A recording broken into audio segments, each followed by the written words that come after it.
13h30 à Paris, l'heure de Derrière l'image avec David Bornstein, le chef de la rubrique politique et société de The Conversation.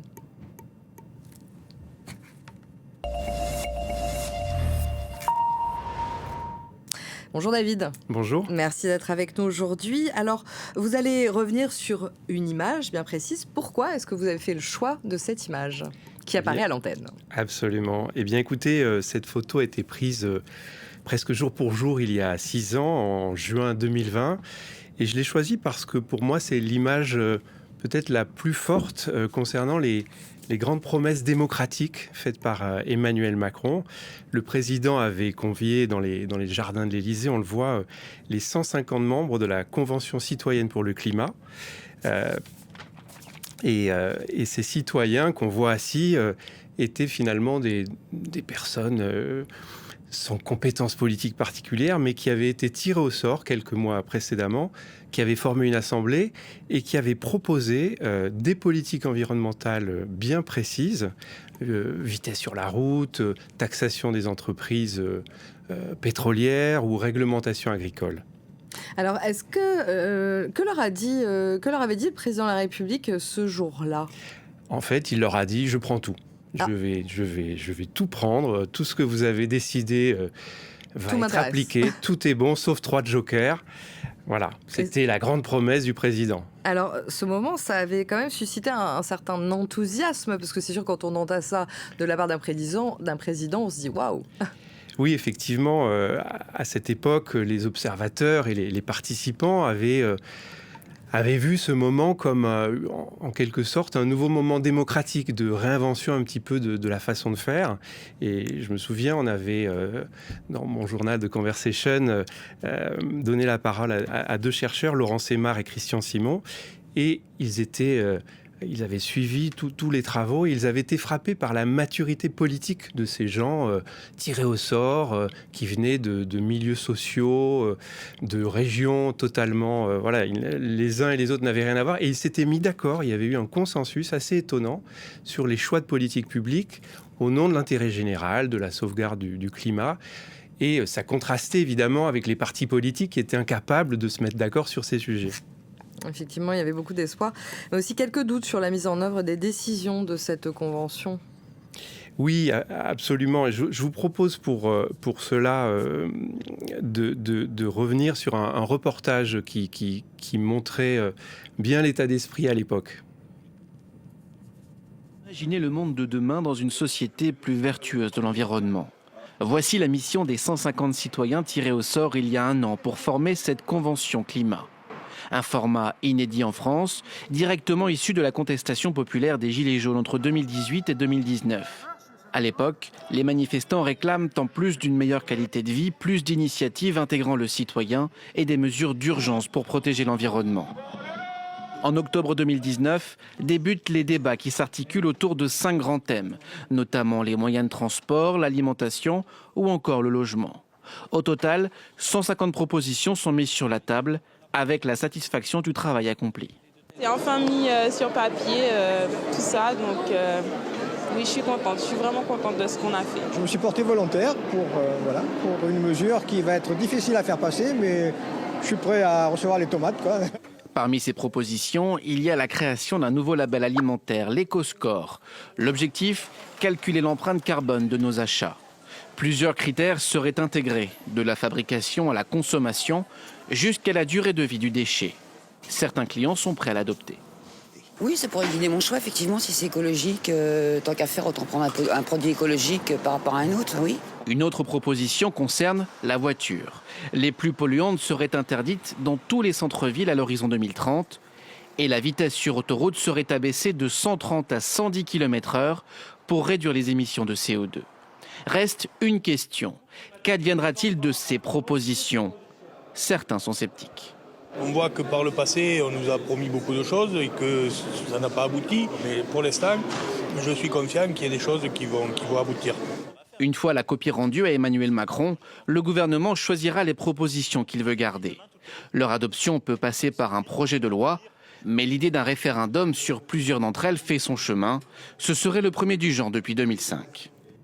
Il y avait beaucoup d'espoir, mais aussi quelques doutes sur la mise en œuvre des décisions de cette convention. Eh bien oui, en fait, sur 149 propositions, le chef de l'État, on a retenu certaines, mais avec tous les processus législatifs, finalement, 10% auraient été adoptés, selon les médias qui ont enquêté. Et au-delà de ce moment solennel, donc pas vraiment suivi d'effets, on peut noter que pendant son deuxième mandat, Emmanuel Macron a détricoté bon nombre de politiques publiques environnementales qu'il avait construites pendant son premier mandat. David, au-delà de la Convention climat, quel est le bilan d'Emmanuel Macron sur ce sujet ? Est-ce qu'on pourrait appeler ça de l'innovation démocratique ? Oui, j'aime bien le terme d'innovation démocratique, parce que bon, la démocratie, c'est un grand mot. Alors, c'est l'idée du pouvoir du peuple souverain, mais il faut quand même une machinerie pour que ça marche. Et là, on le voit bien en ce moment, c'est un petit peu grippé. Et donc, il faut rafistoler le moteur pour que ça fonctionne. Surtout quand on voit la canicule qui nous touche et tout ça, là, voilà. On attend des réactions de... Et donc, innovation ou rénovation. Et Emmanuel Macron a lancé pas mal de chantiers en fait à ce niveau. Il y a la Convention citoyenne dont on a parlé, on a vu le résultat. Il y a eu le grand débat national suite au mouvement des Gilets jaunes avec des centaines de milliers de Français qui ont rédigé des cahiers de doléances comme au moment de la Révolution française pour dire voilà ce qu'on propose, ce qu'on voudrait, etc. Et malheureusement, ces cahiers de doléances sont dans des archives départementales et ils ne servent pas à grand-chose. Ils ne sont même pas vraiment accessibles.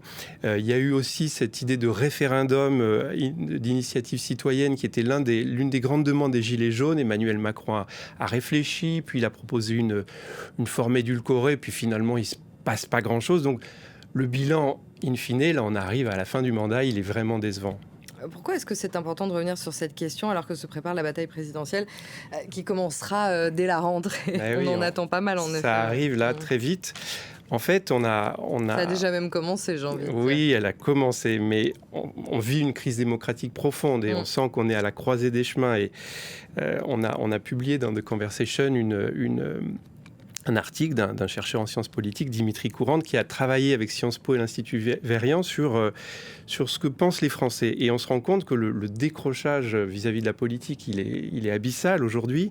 13% des Français interrogés font confiance en la politique et 17% font confiance au gouvernement. C'est vraiment très, très bas. Non, mais c'est pas nouveau, finalement. Alors, quand on voit combien de premiers ministres on a eu ces dernières années, là, ou ces mois derniers, j'ai envie de dire. C'est ça. Alors, c'est pas nouveau, mais ça s'est accentué avec la dissolution de l'Assemblée nationale en juin 2024. La valse des premiers ministres, les budgets votés à la peine, l'absence de cap. Voilà, tout ça converge et fait qu'on a l'impression d'être coincé dans une impasse, qu'il n'y a pas de solution. C'est peut-être la première fois qu'on en est là. Ça veut dire que les Français ne croient plus en la démocratie, ou en tout cas pas comme ça ? Mais non, pas du tout. En fait, les Français soutiennent la démocratie. C'est ce que montre cette même enquête. 80% restent attachés à ce système. Alors tant mieux, ça c'est une bonne nouvelle. Donc ils ne veulent pas une démocratie libérale ou un régime autoritaire. Ils veulent plus de démocratie, donc de la démocratie, mais ils trouvent que ça marche mal. D'où l'idée de rénovation, d'innovation qui est importante. C'est pour ça que je mets ce sujet sur la table aujourd'hui. Ils veulent quoi concrètement ? Alors, concrètement, je crois qu'il y a une demande d'être écouté, d'être pris en compte, que le vote serve à quelque chose. S'il y a de l'abstention, c'est parce que les gens se disent que leur vote ne sert à rien. Même le vote blanc aussi, peut-être que ça serait une manière de... C'est un tout autre, sujet, mais effectivement, ça fait partie des pistes, mais ce que j'ai voulu mettre en avant aujourd'hui, c'est que cette innovation, notamment à travers les conventions citoyennes ou les référendums, est vraiment soutenue par les Français. Toujours la même enquête de Sciences Po, 67% des Français voudraient des conventions citoyennes avec de vrais pouvoirs, pas quelque chose de consultatif, un peu décor ou communication, des vrais pouvoirs pour choisir des politiques publiques. Et plus de la moitié des personnes interrogées voudraient que ces conventions remplacent le Sénat, qui est jugé très peu démocratique. Alors les Français veulent une démocratie, donc on est d'accord, plus participative. Ils veulent vraiment pouvoir, encore une fois, participer à la vie politique française. Exactement. Alors, certains parlent de démocratie participative, de démocratie directe. Il y a plusieurs écoles, plusieurs approches. Il y a plein de pistes, mais l'idée, c'est globalement de renforcer le poids des citoyens dans la vie politique, dans la vie publique. Alors ça peut être effectivement par des conventions citoyennes, on a vu cet exemple. Ça peut être aussi des référendums citoyens qui sont également plébiscités. Alors vous parlez de référendum citoyen, vous voulez dire que déclenché par des citoyens, pas par le chef de l'État, un peu finalement comme en Suisse ? Exactement, c'est le référendum à la française, c'est le chef de l'État qui décide, et bon, ça tourne souvent au plébiscite et ça n'a pas été utilisé ces dernières années. En Suisse, c'est tout autre chose. Les Suisses votent un peu tout le temps, sur tout et n'importe quoi, mais ils participent vraiment. On va voir un reportage qui nous explique comment ça marche. Les Suisses votent souvent pour élire leurs représentants locaux et nationaux pour des mandats de 4 ou 5 ans et aussi pour donner leur avis lors des référendums 4 fois par an. Les thèmes, l'abolition de l'armée, les subventions pour les vaches à cornes, la fiscalité des entreprises. Sujet technique ou de société, les Suisses aiment être consultés. Nous, en Suisse, dès qu'il y a une nouvelle loi qui arrive, avant qu'on l'impose, on demande une votation, si les gens sont d'accord ou pas. Et ça se passe très bien là. On en a beaucoup et puis la plupart du temps, c'est la droite qui passe. Donc, c'est pas très équilibré après au niveau des résultats. Et vous participez à tous les coups ? Alors, depuis qu'il y a les votations en ligne, oui.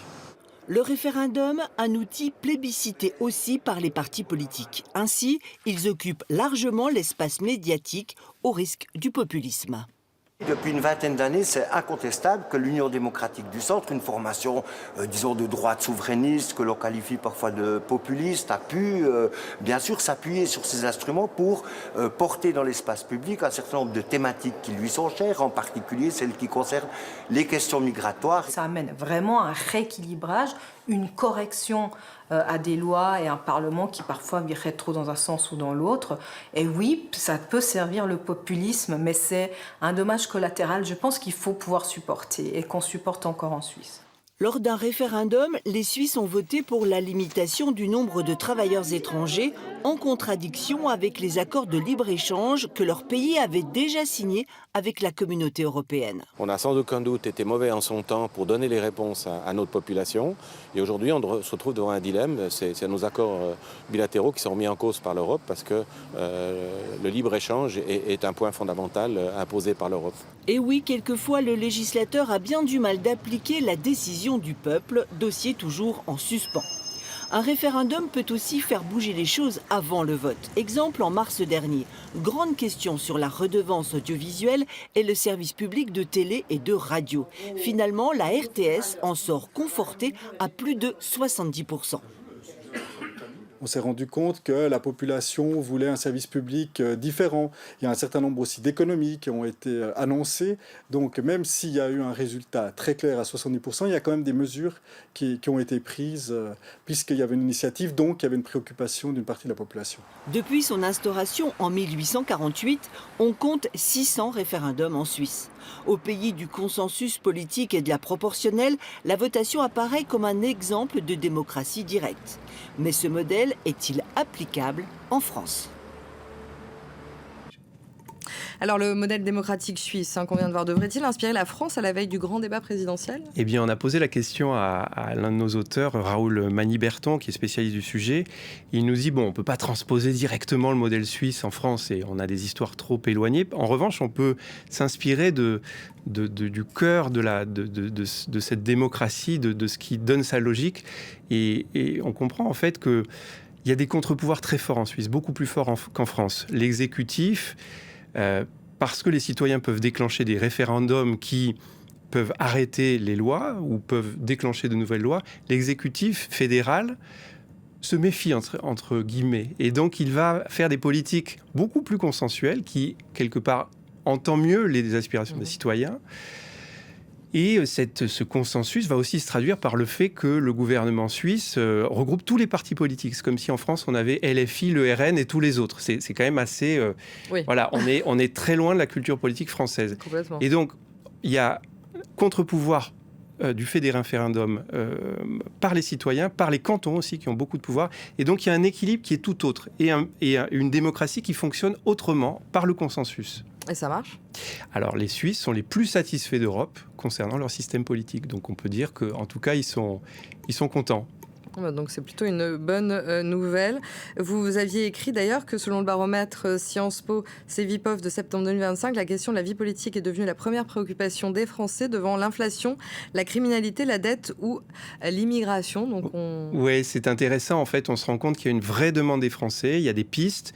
Ils veulent du concret. Les partis politiques ne s'emparent pas vraiment de ce sujet de la vie démocratique. Et pourtant, on le voit, c'est devenu la préoccupation majeure devant tous les autres sujets qui sont rabâchés. Voilà. Donc, il faut y aller. Là, je crois que c'est le moment. C'est le moment. Écoutez, il y a la présidentielle en 2027. On va voir ce qui va se passer d'ici là. Merci beaucoup, David, d'avoir été avec nous. C'était Derrière l'image. On se retrouve dans quelques minutes pour la suite de Paris Direct.